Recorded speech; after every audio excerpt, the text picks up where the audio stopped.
The best of Money Matters. The Big Story. Welcome to The Big Story. I'm Hongbin Jeong. Today is the last day of the debate on the President's address in Parliament. Today's session in particular saw a sharp focus on BTO eligibility rules, with Senior Minister of State Xueling outlining how a higher flat supply could pave the way for changes to income ceilings and age criteria for singles, as well as updates to upgrading schemes like the Home Improvement Program too. MPs also raised broader societal questions. Labour MP Patrick Tay spoke on strengthening the Singaporean core, while Mr. Desmond Tan urged Singapore to embrace both artificial intelligence and aging individuals as part of workforce renewal. Wrapping up 5 days of debate, Minister Chan Chun Sing called for evolving from delivering for to delivering with Singaporeans and building a we-first society. To break all of this down, joining us today is Dr Melvin Tay, Research Fellow at the Institute of Policy Studies at NUS. Hi, Dr. Tay. Welcome to the show. Hi, Hongbin. Thanks for having me. Thank you so much for joining us. Well, Dr. Tay, from your reading of today's parliamentary debates, what would you say were the top 3 issues that dominated the session? I guess there were several issues that, discussed in Parliament today, but I think probably one of the big ones that comes to mind would be housing access, effectively, whether, when and how, to widen access to HDB BTOs for singles, as well as, perhaps raising the income ceilings, all while keeping prices stable. And I think a second one would probably be, a couple of parliamentary questions and discussions centered around elders and seniors. And this is about how, the future of work and AI disruptions, how all these gel against older workers being able to fit into our tech-enabled economy. And perhaps for the last issue that comes to mind, there was, earlier this morning, that discussion about youth and mental health, whether MOH can look at whether, things like befriending emotional support can be done for our youth without parental consent, as it is the case now. And all these as part of efforts, to look at how to encourage young people to seek help.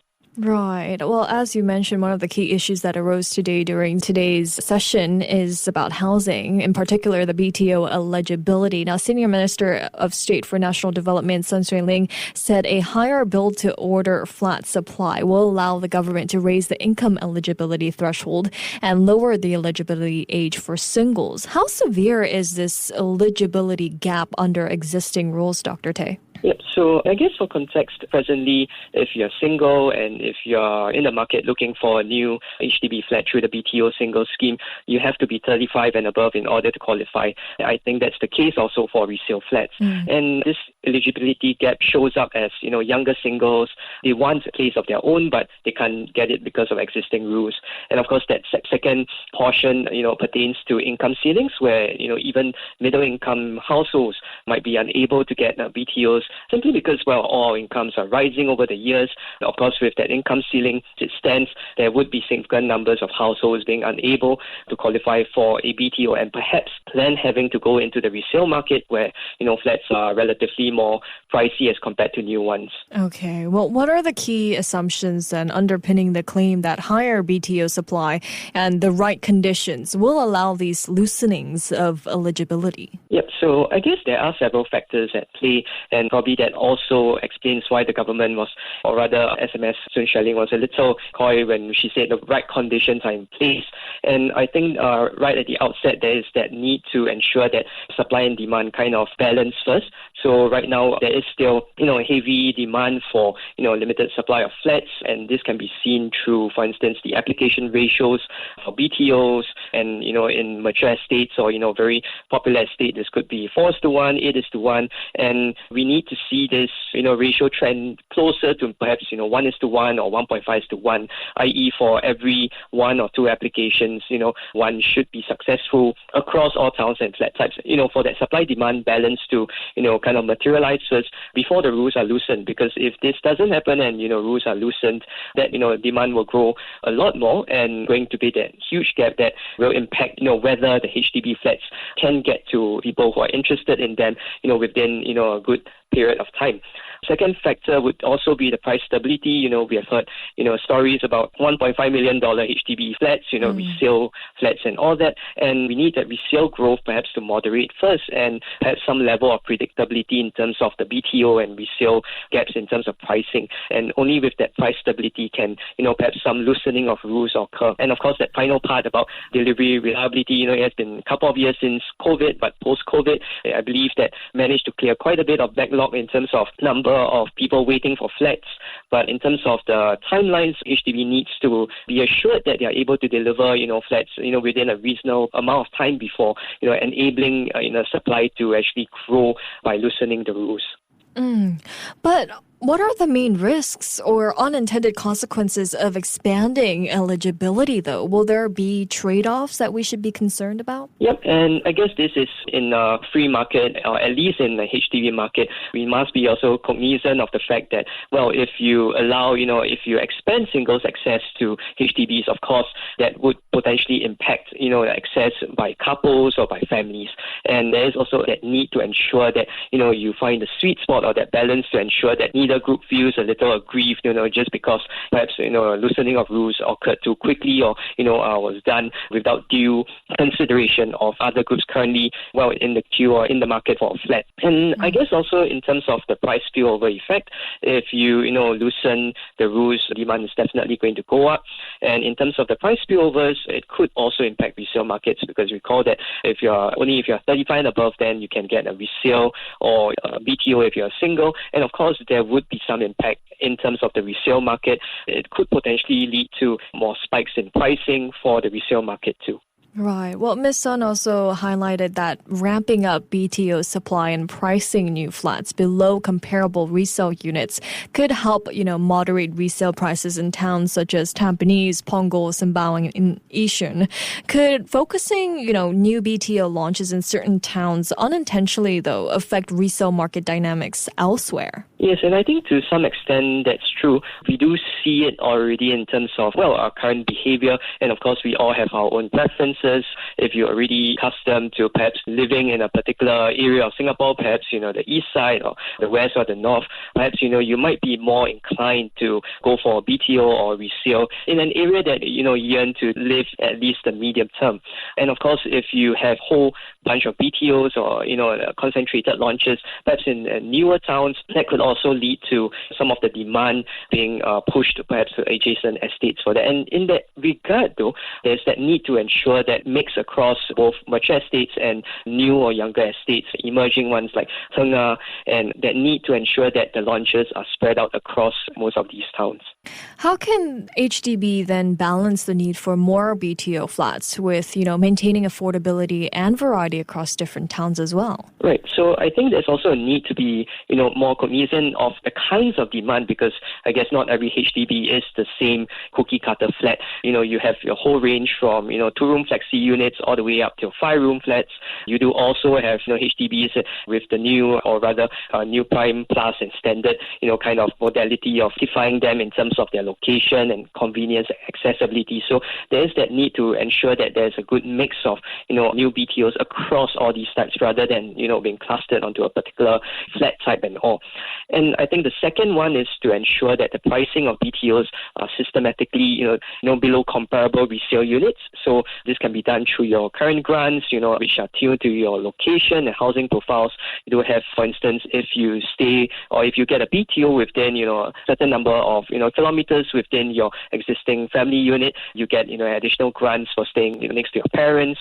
And of course, also safeguards to ensure that, people don't look at, BTOs purely as an investment option, right? This means that, there should be some checks in terms of anti-flipping, the moment you hit your 5 years minimum occupation period, might not be that compelled to sell it. And we do see it in terms of, new HDB flats offered under the prime option where, you have to hold it for potentially up to 10 years. And perhaps also in terms of ensuring that priority for first-timers continue to, be the case as we continue to try to see how to loosen the rules for singles. Right. Well, she also touched on the upcoming home improvement program too, which will, provide a second round of upgrades for flats reaching 60 years of age using updated tech for more comprehensive improvements. To what extent could these upgrades also improve, residents' quality of life, and how does the government plan to measure that impact? Right. So in terms of the expected gains, beyond the very obvious one of ensuring that your HDB flats remain livable. Well, in the event you want to right size a HDB flat, you can sell it and it still retains much of its value. So in terms of the expected gains, even in terms of reliability of your lifts, better long run maintenance, things like your plumbing, electricals, that contributes to that live experience. And that live experience matters because no one wants to return home every day to a flat that where you see paint peeling, or things don't work, or your tiles are chipped, etc. And there's that need to ensure that flat remains a place that you desire to live in. And in terms of that measurement, though, there are typical KPIs or metrics that you can typically use to see whether this has made an impact through, for instance, downtime incident reports in terms of maintenance, whether your lifts are continuing to work, whether residents are satisfied. I have to say though, not everything shows up in terms of simply looking at these rates because again the live experience matters. There is that need to have some ground sentiment analysis on whether people are really still satisfied across the years as they continue to live in their flats. Moving away from BTO eligibility as well here, Labour MP Patrick Tay also touched upon how we can be, what can be done to strengthen Singaporean core in today's debate on the president's address. Now, building a Singaporean core, what do you, interpret that to mean in policy and societal terms? Right. I think from the Labour MP's point of view, the policy angle pertains to jobs. And in terms of, the expectation for locals that as Singapore citizens, there should be stable pathways, into good jobs. They should feel that they're able to port over their skill sets. They should feel that they are being hired fairly. This doesn't stand in contrast, to foreign labor, people, from other countries coming in to get jobs. It can stand complementarily, right? So there's also that need to ensure that, there's that feeling that there's a calibrated complementary foreign workforce in, kind of working in harmony with the local workforce. Well, from a more social sense, though, perhaps it is a shared, sense that perhaps Singapore citizens aren't competing on an uneven or perhaps an unfair playing field, and that diversity still coheres around common norms, and this extends beyond jobs, right? This very tech-dense nation where, you would most definitely see people of, different country origins, of different races, of different religions, that despite that diversity, that is our strength, that, there's still that need to see that there is still some coherence around, common norms. And in terms of the mechanisms, in order to ensure that this still stays the case, this could mean that continued sense of needing to clearly enforce against discriminatory practices, having transparent KPIs such as placement, wage growth progression, and the like. Well, were there any concrete mechanisms to promote social cohesion or managing demographic change highlighted by Mr. Tay during today's session, and were they persuasive? Right. So I think he alluded to the need actually to, in terms of skills portability and fair hiring practices, I guess on a more wider sense across, the entire sitting, across these 5 days, a lot has been said about, the need to ensure that locals and our workforce as a whole feel that they are still able to work, have that ability to ensure that their skill sets are used equitably, equally, and that they can apply themselves. Well, we also saw debates on job security in the face of AI and automation. Mr. Desmond Tan called on combining two AIs, artificial intelligence and aging individuals, to help redefine the workforce. Now, he said don't choose between age and AI, choose both. So, Dr. Tay, what kinds of policies would be needed to make age and AI a practical combination here? Right. So at the outset, the two AIs, they might seem a bit disjunct. We do know that perhaps for certain seniors or for some seniors, leveraging AI, in their daily lives and all might be quite, tough for them. But in terms of trying to see if you can combine both, I think what's needed firstly is to ensure that there is that sufficient training, that perhaps it could be on the job training modules for seniors, and that extends really just beyond theory, right? That ability to use it practically, being able to see how to use it, being able to leverage AI in their daily lives, in their jobs. And these should be bite-sized. These should be things that are accessible to seniors. And the second portion pertains to the tooling, or rather, the components or, the tools that you use. This could mean that, there are job-specific, say, AI users localized for, the Singaporean context, or perhaps, adapted to the particular context of our different sectors in Singapore.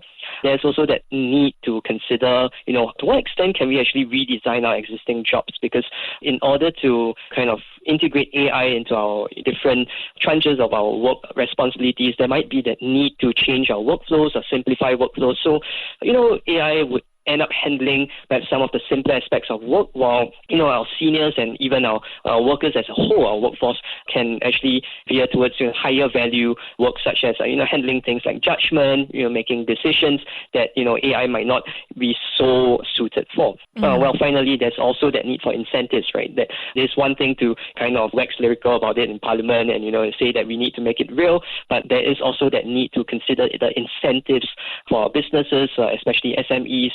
How do we get our SMEs, how do we get our companies in Singapore to actually adopt AI and to actually retain the use of such AI and show that, there is that gain to productivity if you blend or marry the two together. Well, Mr. Chan Chun Sing also joined the session to wrap up the 5 days of debate on the president's address. What does Mr. Chan mean by evolving from delivering for to delivering with Singaporeans in this context? I think this kind of points, kind of broader shift of, of governance over the past decade. And you do see it especially so across the 5 days of the debate, that shift from a very top-down, paternalistic way of doing things, perhaps, 2 decades ago or 3 decades ago, to the embrace of citizen co-delivery or co-production of policies and programming. And that points to the government, kind of being cognizant that citizens need to be listened to and the policies need to be designed and iterated with, users or citizens, and also that need to, embrace perhaps a more open sharing, a more transparent sharing of data so that our citizens are empowered to act and, that they feel connected with, that they feel engaged, with the whole cycle of policy making, and not simply just, behave as pure consumers of public services, that they feel that they are part of that cycle and of that process to enable our services to be rendered better. And this could mean, in terms of, more participatory pilots, kind of having more things such as citizen panels, showing and kind of executing that need for, citizens' voices to be heard and to be co-opted into the entire process. Right. And just to quickly wrap up here, I've got about 30 seconds left. Looking ahead, what will you be looking out for in the whole 15th Parliament? Right. So I think that one key thing that stood out for me was that, that focus perhaps on more equitable state of affairs, in terms of, resolving current issues or challenges associated with inequality. There was a lot of focus on things such as, for instance, ensuring that people have more equitable access to opportunities for youths and for people from disadvantaged backgrounds. And that would be something that perhaps would be one interesting thing to look forward as we continue onwards to the future sittings of Parliament. All right. Well, some great insights from you there. Thank you so much, Dr. Tay, for joining me today. Oh, thank you for having me. Thank you. That was Dr. Melvin Tay, Research Fellow at the Institute of Policy Studies at NUS. This has been The Big Story with me, Hongbin Jeong. To listen to more great interviews, download our podcasts at audio.sg or download the audio app. That's AWEDIO, audio at the App Store and Google Play.